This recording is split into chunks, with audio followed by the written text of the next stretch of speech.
Boom. Hey, everybody. Am I 6 minutes late? Sometimes it happens that way. This is EcL's on building. Being 6 minutes late is actually a favor to you. Sorry to have to say that. These are my keys in case you hear the jangling of the keys. Guys, do me a favor. If we could jump on this broadcast and see if you can share this broadcast to people that you think would be interested in this conversation. It's been a long weekend, and I don't know if you're this way. I look forward to Mondays. I do. I look forward to the beginning of the week because it speaks of a new beginning. I love it. I absolutely do. So guys, do me a favor. If you are within the sound of my voice, please tell me in the broadcast, in the comment section, that we are loud and clear. The moment you say that, that then becomes my cue, and it informs me that we're on the same page. Although I'm not seeing your comments. Because sometimes Facebook does this thing where you can't see the comments on the monitor, but you can see them sometimes on your other device, which is what I'm trying to do now. If I can make sure that your comments are on here, and also if I can make sure we're loud. Please tell me in the broadcast. All right, we're loud and clear. We're good, but I'm not seeing your comments. Sometimes they're not coming through. Okay, well, I can see them on this device, which is what I'm trying to do now. But I can't see them on there, and which is fine, which is all right. Tyson, thank you. Ted Saka, thank you. Matthias Scott, thank you. Loud and clear. I know I'm late.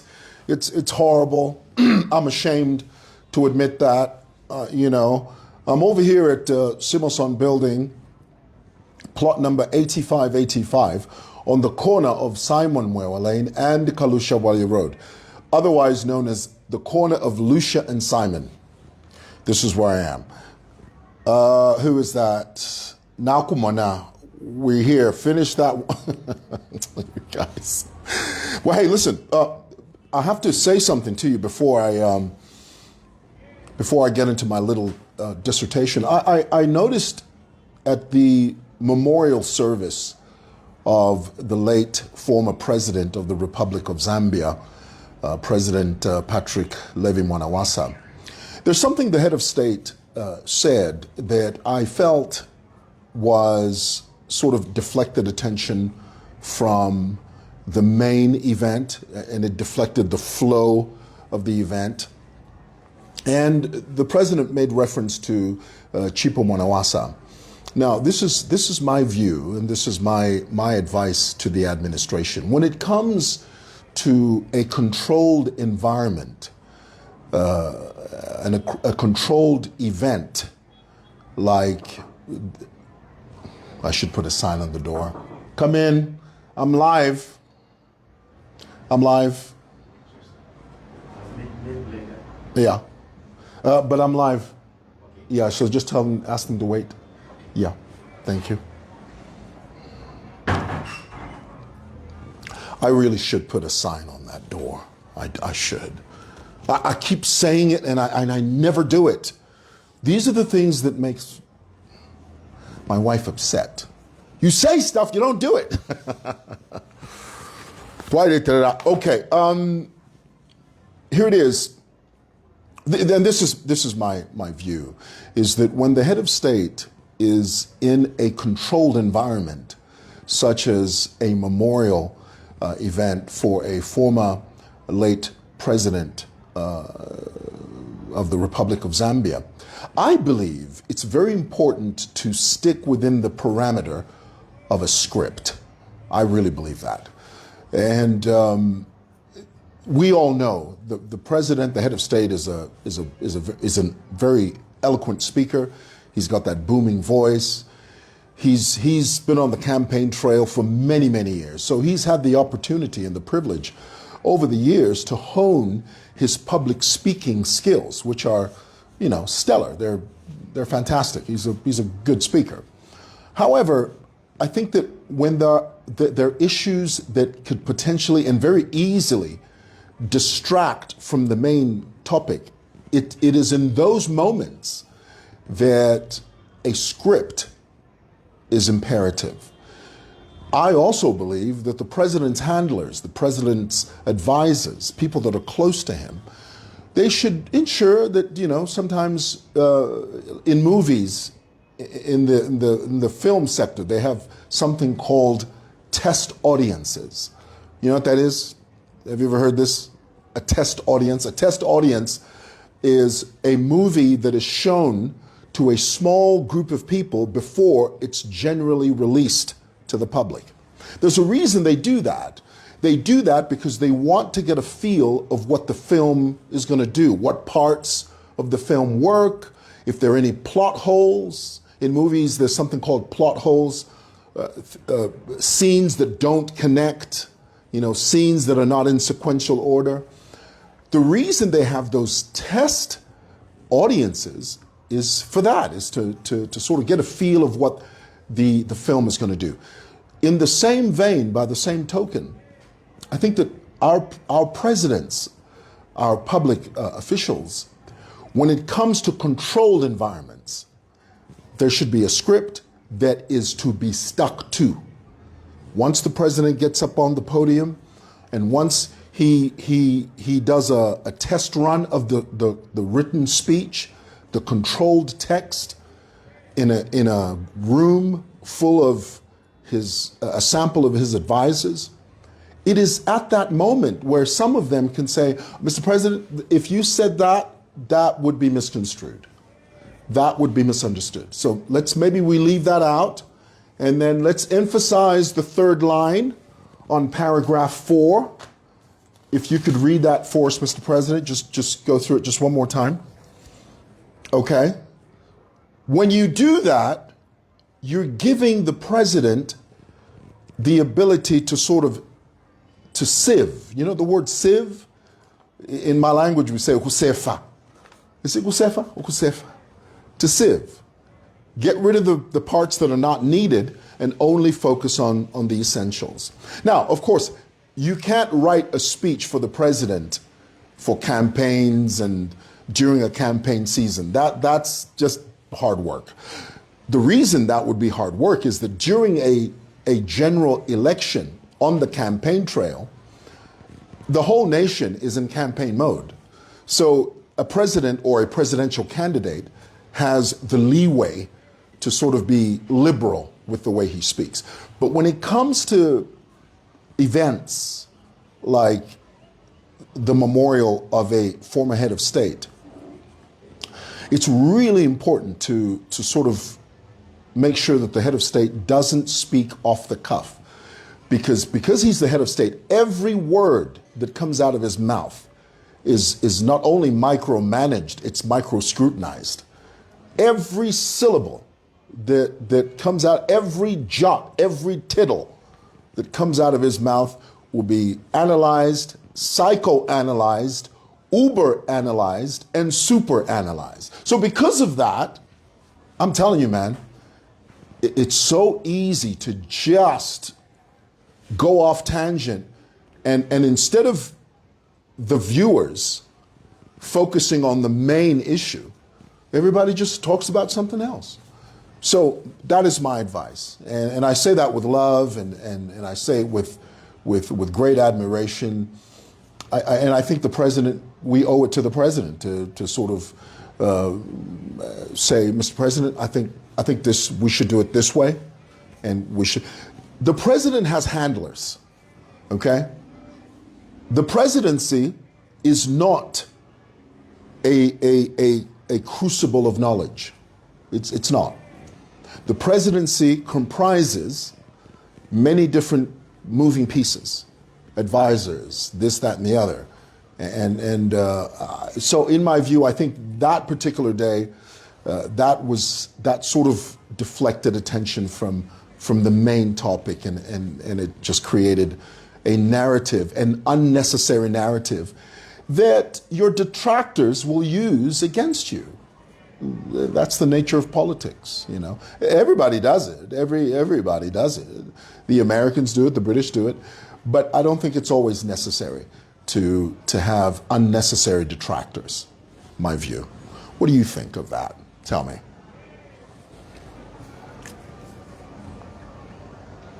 Okay. All right, let's talk about yesterday. This lady, this woman, I'm not even sure what to call her, you know. In order for you to understand who Lily Lunatic Mutambo is, you have to go all the way back to the beginning. And let me also emphasize here that from the very, very beginning, the very first time I came into the knowledge of who this person was, she always reached out to me, always, from the very beginning. And my view of her, this was back when she was doing YouTube channels, and she was known for monetizing her YouTube page and teaching Zambians how to use this unique tool called YouTube. And I really sort of considered her as someone that was kind of, she had her finger on the pulse in as far as monetization is concerned and the way social media on YouTube works. Because as you know, YouTube is a completely different kettle of fish. It's very different from Facebook and TikTok, and YouTube has its own sort of mechanism. My thought was that she was clued into that mechanism. And one day I was sitting in my office, and this was many years ago. This might have been maybe 5-6 years ago. I received a knock on the door, and this lady walks in. At first, I didn't recognize who she was. And I said, you know, hi there. And she said, oh, I'm Lily Mutambo. I said, Lily, oh, you mean the Gelo Upper Z? Because that was her tagline. It was Gelo Upper Z. I said, all right, okay. Well, it was in this very office. This office that I'm sitting in right now. She was sitting right there. And so we talked, you know, and her whole spiel, her entire outlook was all about encouraging Zambians to become competent content creators. There was not one word of vengeance or malice or bitterness, or there was not one iota of demon possession in anything she was saying the day that I met her. A short time after that, I held a luncheon for different content creators. I invited them. I invited everybody. I think Ken Dumbo was there. Tissa, the trendsetter, was there. The incredible talent Vubwi was there. A few other people were there. Lily was one of them. Can I tell you that we had a lunch at an Indian restaurant. I took them out. I took this whole group of people out for lunch. And Jelo Manajingwala was there. And we had a wonderful time. All it was just, we were just having lunch, we were drinking drinks, and not alcohol, just regular drinks, and just sharing our Facebook, social media experience. But let me tell you, everybody spoke except her. And it was only after we left the event that I remembered everybody at the table. We were sitting at the table. I was sitting at the head of the table, you know, and everybody else was sitting on the fringes of the table. Everyone had something to say. Everybody had a story. Everybody had an anecdote. Everybody had a funny thing that happened, except her. She was just listening. She was looking at each one of us and just listening, almost as if to gather information. In hindsight, given what she has become today, in hindsight, that's what I remember. That's what makes sense to me now. Because at the time, when she was sitting there, not really saying anything, just listening to everybody.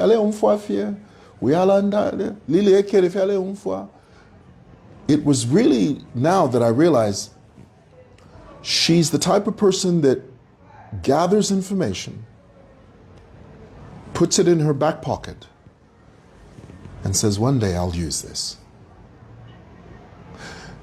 The day Lily Mutambo phoned me, and she said to me, she said, there's a story that you've done on a lady who was pregnant, who's having difficulties. And I want to send you 10,000 kwacha to give to her. I mean, who wouldn't want that? I mean, I was elated. I thought, Lily, are you serious? You want to give somebody 10,000 bucks? Do you know what 10,000 kwacha means to our people? She said, yeah, no, I want to give it to her. So she sent it to me, and I did a video where I gave this woman 10,000 bucks. Not only this lady, she did it with a couple of other people. She did it with Jared, 10,000, you know. Now, at the time, in my mind, I was convinced that, you know, this is a lady that is benevolent. She's giving, she's kind. But what I didn't realize at the time was that her giving had a motive. Her giving had a caveat. Her giving had an ulterior design.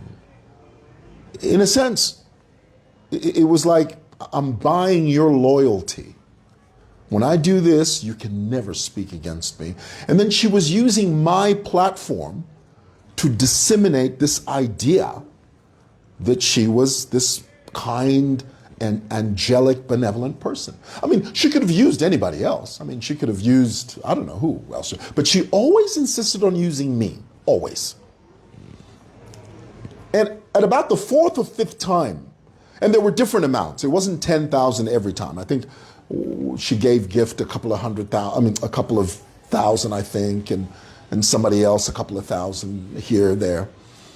But after a while, I began to realize that the modus operandi of this whole benevolent facade was to use my platform to legitimize her by coming across as this benevolent person. My rift with her, the day her and I sort of split in terms of being on the same page, was when I made a comment about parents, negligent parents, that leave their children unattended, underage children unattended. My view, and still is, and this is still my view is that parents who leave their children unattended, who ultimately die because of that negligence, somebody has to pay for that. You can't just let people scot-free just because they're parents. In this country, if a maid did the same thing, if a maid left children unattended, their house burnt down, that maid would be sent to prison. So what my line of logic was, what is the purpose? What is the thinking of the public when they say a parent can get away with negligence just because they're a parent, but a maid can't? That was my argument. Now, in response to my position, Lily went on this rampage. She just started using the most vile language against me on social media. Now, initially, I didn't respond to that because it wasn't making sense to me. I would look at her and I think, and I remember my wife saying to me once, she walked in, she says, I just heard a little broadcast from Lily. I thought you and her were friends and you were sort of content creator buddies. And I said to my wife, I said, you know what, I don't know what's going on with that chick. I really don't, you know. When I really examined it, it was just based on that. It was based on the fact she all of a sudden hated me because my position was negligent parents should be held accountable. Lily herself she lives in a country that doesn't tolerate that. You go to England today, anyone that leaves their child unattended, you are going to prison. No ifs, ands, buts about that. So that was the difference. That's when I realized, well, you know, maybe my misgivings all along were accurate. You know, maybe she really wasn't a real sort of content creator buddy. And to add insult to injury, right before she posted that, she had come to Zambia for a short period of time, and she came to my office, my other office.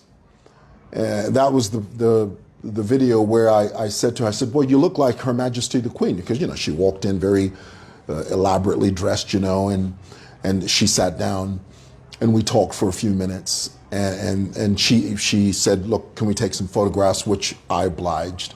We took a couple of pictures, you know. And after she left, my feeling has always been there's something about her spirit that just didn't sit well. That was confirmed to me when she went on this rampage, when I talked about the parents being negligent. The way she came after me, it didn't make sense. But of course, now it makes sense. Everything is clearer in hindsight. Now I understand what it is. Furthermore, when she made a stab, when she made an attempt at becoming part of the UPND power structure, and she failed in the sense that she was rejected. They didn't like what they saw. They probably came to the riveting conclusion that this young lady, or this lady, this woman, is a risk. She doesn't have any loyalty in her. There's not one bone of consistency in her. She's just not there. So the party, sort of in a roundabout way, said to her, right now, we're not interested. It doesn't mean the door's closed. It just means right now, we're not interested. Well, Lily took that not interested as a slight. In Louisiana, they say a slight. She was offended by that. Now, a real patriot, a real loyal party member, okay, now let's be clear, I'm not a politician. I'm a political commentator. I'm not an active politician, okay? I'm a community organizer. My focus is in my community. But a real political participant, a real party loyalist, doesn't leave the party simply because they're rejected. That one you must understand. Zambia, we must understand that a delay doesn't mean no. It just simply means it's not your time. EcL famously said there is a pecking order in political structures. Sometimes it means it's not your time. It doesn't mean it's no, but there are people who want instant gratification now. Give it to me now, or I'm going to jump ship, and when I leave you, I'm going to destroy you. Well, that's not being loyal to the party. I mean, if you say you're a party member and they say no, and then you turn around because you're angry that they've rejected you, and then you say, oh, because if mwankana nombaine, mwankana, now, mwalachimona.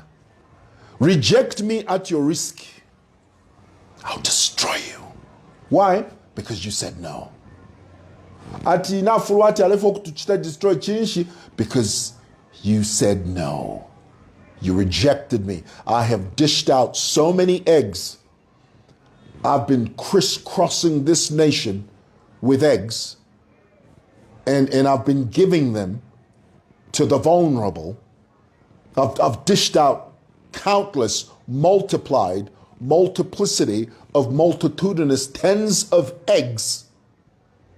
And here you are rejecting me. Do you have any idea how much investment I made in those eggs for you to turn around as a party and reject me? Who do you think you are? I'm going to show you who I am. if you don't know the power and the influence that I wield in my hand, okay, then you got another thing coming. That's how she left the party and vowed to destroy it. Now, here's where I come in. The reason Lily Lunatic Mutambo's disdain for me began to rear its ugly head was because I am a UPND sympathizer. I support Hakainde Hichilema. And I'm not ashamed of that. I mean, I do. You know, for me, there are many reasons I support HH, but the number one reason for me, and this is for me, okay? It may be different for you, but this is for me. For me, it's because I saw the devastating effects that colorism had in our community. For a long time, I screamed on the mountaintop, and I said, if this colorism is not quashed, if it's not controlled, if it's not extinguished, these people we call cadres will one day become a powerful military militia. And one day they will demand a seat at the table of authority and governance. That was my position. And I saw it. In colorism, the type of colorism that existed under the PF, it was a territorial colorism that was so vengeful, so violent, that it began now to escalate to a point where they were arming themselves. And brothers and sisters, believe me when I tell you that had HH not won in 2021, today, we would have been dealing with a militia, an armed movement under the camouflage of colorism, when in fact it would have been a militia, and they would have demanded a seat at the table of authority. Because, you know, when these people use words like commander, and they are loyal to a commander who presumably was loyal to the president. But the way we were going, that commander would have eventually said, why am I loyal to the president when I've got these young men who are loyal to me? That's where we're headed. So for me, the reason I love HH is that he put a stop to that. He put a bullet through it. He saw the devastating potential effects of colorism as we knew it in the PF, and he abolished it in that form. Now, mwewa, does colorism still exist? Oh yes, but not at that PF level. Understand that. I know this is boring, but this is the reason. So my point is, the reason she doesn't like me, she hates me, is because I am a sympathizer of a party that rejected her. The enemy of my enemy is my friend. That is her philosophy. So now, fast forward to last night. Lily Lunatic has created so many falsehoods. I mean, she's literally just lost in translation. When you watch her do her lives, she perspires, she sweats, she screams, she yells, she throws tantrums. I mean, yesterday she says, you published my address. How dare you? Don't you know that I've got children? What about all those people you offend, you lie about, you cause so much damage? And you know, this is a mark of not only a narcissist, but a self-centered, self-aggrandizing individual.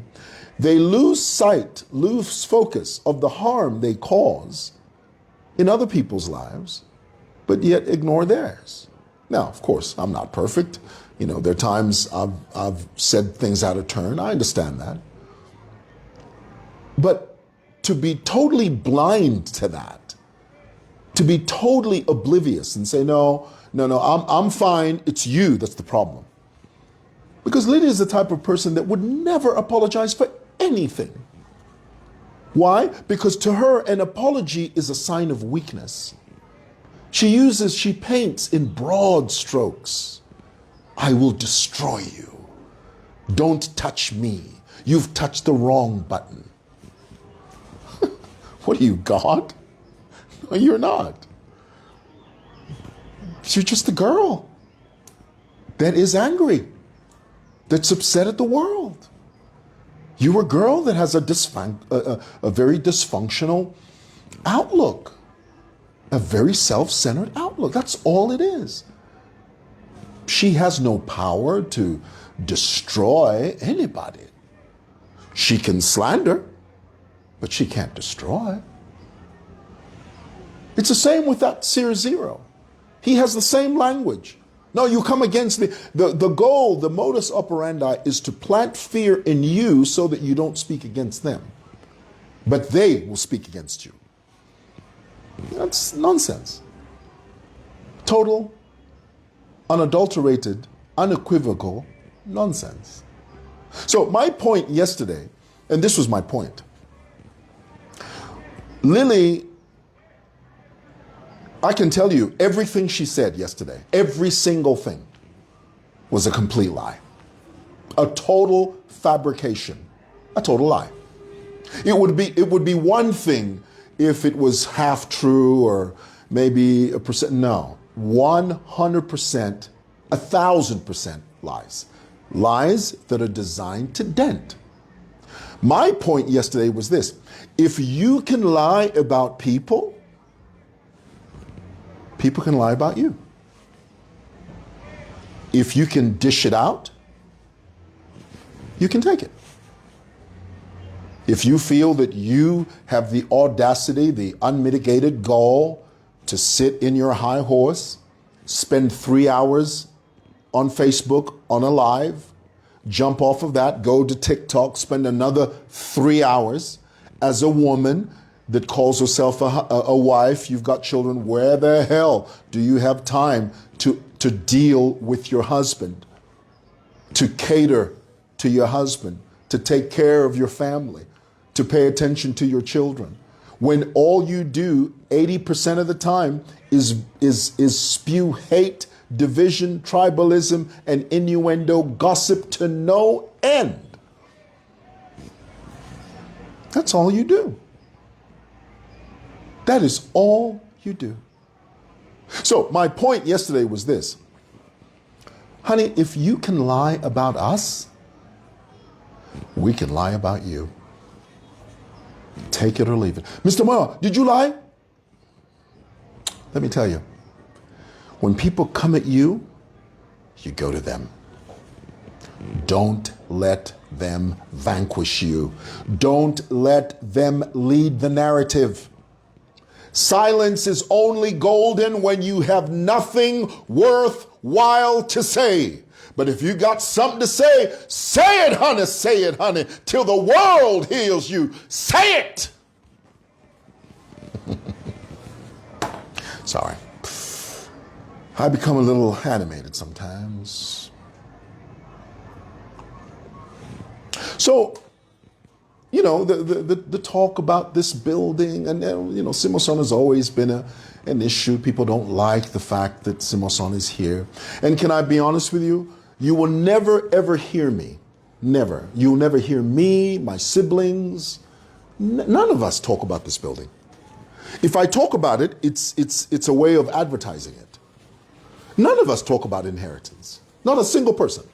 I have never once sat down with you or in front of you and talked about inheritance. If I do talk about it, it's in response to that comment. And can I tell you, it's a very, very disrespectful comment, inheritance, because we're not here for that. Lily attacked my late father in a way that she knows in her heart was wrong, unfair, underhanded, disrespectful to the core. I mean, Mumbaka Pumpa made a comment in that thread and said, well, obviously Lily didn't know your father. We who knew your father, we know you. We knew your dad. because she has no parameters. She has no fencing. None whatsoever. To her, she's got this God Messiah complex. I answer to no one but God. Who are you? Why should I answer to you? I answer to no one but God. That type of personality is not wife material. She can't function as a wife. You cannot function as a mother, as a functional mother with that complex. The God Messiah complex? Oh my goodness, what a mess. An absolute mess. And there's a mess that we simply are not aware of. Behind the veneer, behind all the curtains, oh my God, it's absolute pandemonium. Take it from me. So, as long as she lies, oh honey, we're going to make it very difficult for you because you're lying. So if you can dish it out, you can take it. Yep. Alrighty. Thought I'd share that with you.